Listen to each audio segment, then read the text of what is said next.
We might be in the midst of my conversion into an Emily Henry fan with a very unhealthy obsession slash love slash hate for each other. What the I just spoiled something for myself. I have no idea. That's the way it goes. Today we're going to be doing the end of year book tag. I saw Katie is Reading do this video and she credited Ariel Bissett for the tag. Hope that's right. Let me know if it's wrong. Number 1 is, are there any books you have started this year and need to finish? Are there ever? The first one that comes to mind is Tess of the D'Urbervilles. I got through the first section of that book, which is titled The Maiden. Part 2 is Maiden No More. I had gotten just a few pages into Maiden No More. Technically, Tess of the D'Urbervilles is a reread. I kind of read it in high school. I didn't totally finish it, and I read Spark Notes for a substantial portion of that book, but I picked it up this year hoping to actually read it cover to cover and was enjoying it. I liked the story. The writing was a little bit hard for me to get used to, but I've read a few more classics this year now, so I feel like I might be a little bit more comfortable trying to go back to it. I don't know if I will though. It's not super high on my list. Some more realistic books that I feel like I definitely will finish. Morning Star.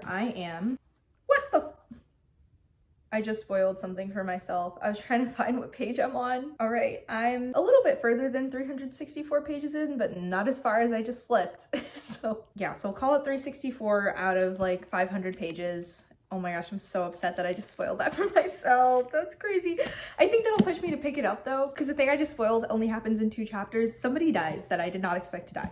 So Morning Star is the 3rd book in the Red Rising series, and I've been super obsessed with the series lately, but I think I kind of put myself in a reading slump with it because I loved Golden Sun so much. I read that like super fast and then immediately went and picked up Morning Star, then was reading Morning Star at the same breakneck pace that I had with Golden Sun, and I think I just kind of burnt out a little bit. So I have not picked this up in almost like 5 days or something, which is crazy because I was reading Golden Sun for hours and hours every day, like 3 to 5 hours every single day. And same with this in the beginning. So the fact that I haven't even touched it for 5 days is a lot. But now that I just read that thing that I spoiled for myself, I think I will totally be picking this up either tonight or tomorrow. So I'll definitely be finishing that before the end of the year. I'm also in the middle of this book, The Colossus of New York. This is a nonfiction collection of vignettes about New York City. It's by Colson Whitehead. I have talked about this in a lot of other videos, so I won't get too into it, but I am enjoying it. I was enjoying it a lot more in the beginning than I am currently. I think I'm just no longer in the mood for this. When I first started it, I was loving it and I was in the mood for something like this, but at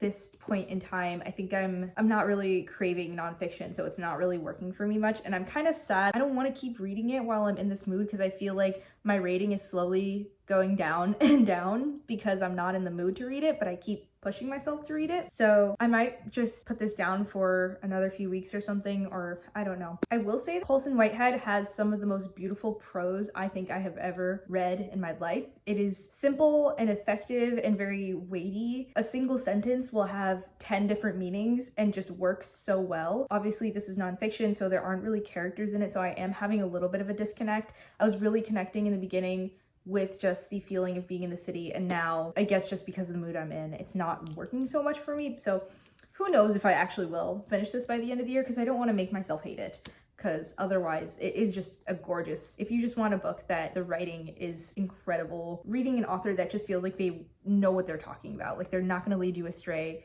they know the craft just very well. This is great if you're in the mood for it, because if you're not, then you'll hate it. And I'm also in the midst of Phantom of the Opera very early on. I'm only like 24 pages through, 3 chapters in.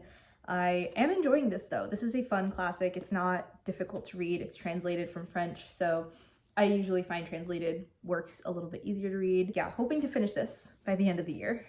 This is such a surprise for me because I read Book Lovers by Emily Henry at the beginning of this year, and I really didn't like it very much at all. When Funny Story came out, I was swept away in the hype, and I did try it out. I read the first 2 chapters and felt very mid about it in the same way that I felt about Book Lovers. So I just decided to stop reading it. And lately, as I said, I've been in a little bit of a reading slump. So I was just kind of looking through different romances on Libby, and this was just sticking out in my mind as like, I remember reading a little bit of it and it wasn't terrible. So I picked it up again, started it over, and now I'm actually really enjoying it, like kind of loving it. We might be in the midst of my conversion into an Emily Henry fan, which would be incredible. Not anywhere on my 2024 bucket list. That would be very surprising, but very welcome, because I have always wanted to be an Emily Henry fan. I've always wanted to get it, and I feel like I'm starting to get it. I only started this today and I'm 100 pages in, so it's going really well and I have high hopes. This will totally be finished before the end of the year.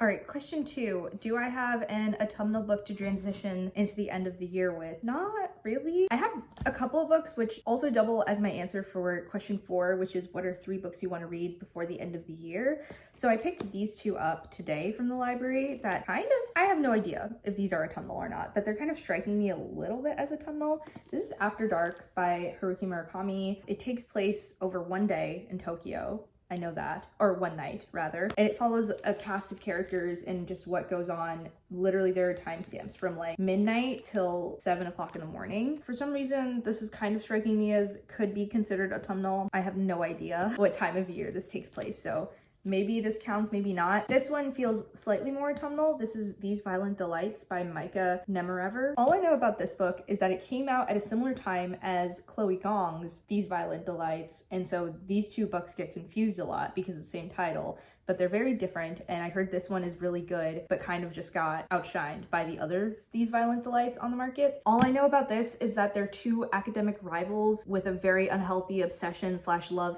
/ hate for each other, which sounded interesting. And the fact that they are like in school or they're students, something in academia, that makes this feel kind of autumnal, because school novels feel a little autumnal to me, which also could be totally off, but that's the best I got. I'm not much of like a season reader or like as obsessed with autumn as I feel like the entire book community is. I like autumn. I like November much more than I like October. Autumnal books have never been anything very special to me. Anyways, the 3rd book that I would like to get around to reading this year is The Sun Also Rises by Ernest Hemingway. Can we take a moment for the edition, for the cover, for the back, for the spine, please, and the edges? God, it's gorgeous. Yeah, this is my boyfriend's copy. He read this last year, I want to say, and he really loves this book, and I read the first 2 chapters and really liked it and just never picked it up again. So I would like to finish this, or probably restart it, and I hope to finish this before the end of the year, but I'm also not super attached to anything. If I don't get to these all by the end of the year, I don't really care. I don't mind just reading it next year or whenever the right time is. I don't know. I think ever since getting rid of most of my books, if you're new here, these are not my bookshelves. All of these books belong to my partner, and the only ones that are mine are on this shelf. So all those up there are his too. Since selling most of my books and becoming such a big library person, I don't really care to stick to a TBR or get certain books read in particular times. I just read what I feel like reading, and that's been very freeing for me, not feeling like I have a backlist. So I don't really mind like when I get to these, and if I read something totally different from what I've said, it's fine. Backtracking to question 3, are there any new releases you are still waiting for? No.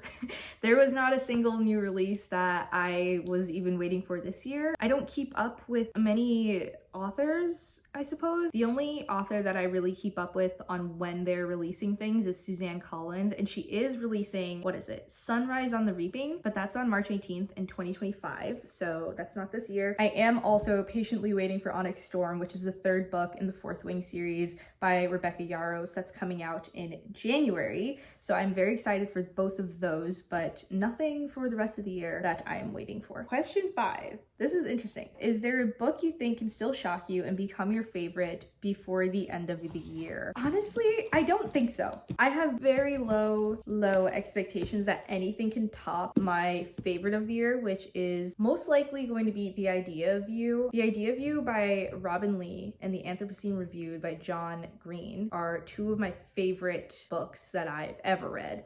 And I think The Idea of You is probably my #1 book of the year. So I struggle to believe that either of these, if I do end up reading them, or this, I don't know, maybe The Sun Also Rises, maybe it could happen with that, but I don't know. I have no idea. I've also never read any of these authors before. They're all new to me. The only author I've read before that I'm currently reading is Emily Henry, and I didn't like other book that I've read by her. And as much as I'm enjoying Funny Story, it doesn't feel like it's going to be my favorite of the year by any means. it's just feeling like a good, fun romance. So I don't think so, but I would be happy to be proven wrong because that just means that I've read another life-changing, lovely, amazing book. Question 6, have you already started making reading plans for 2025?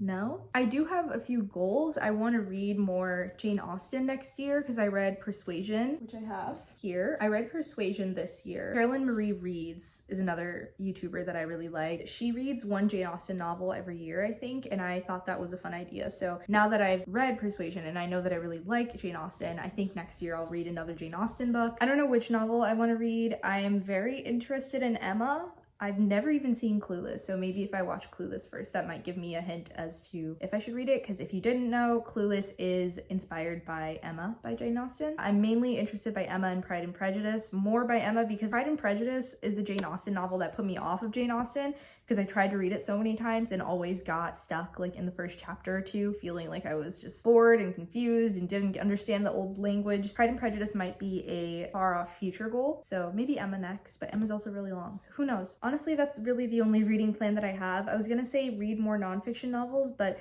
I do feel like I read a fair amount of nonfiction this year and I don't feel like I'm really craving it. Like I want to read a lot more nonfiction, so I'm happy with my reading habits right now, just kind of reading what feels good at the time, and if that means more or less nonfiction than I read this year, then that's fine too. This might not be a very satisfying conclusion or answers to any of these questions because I feel like I was very mid about a lot of these answers, but that's the way it goes, so sorry about that. Anyways, thanks for watching the video this long, and if you enjoyed it, then make sure to like or comment or subscribe. I would really appreciate that, and I'll see you in the next one. Bye.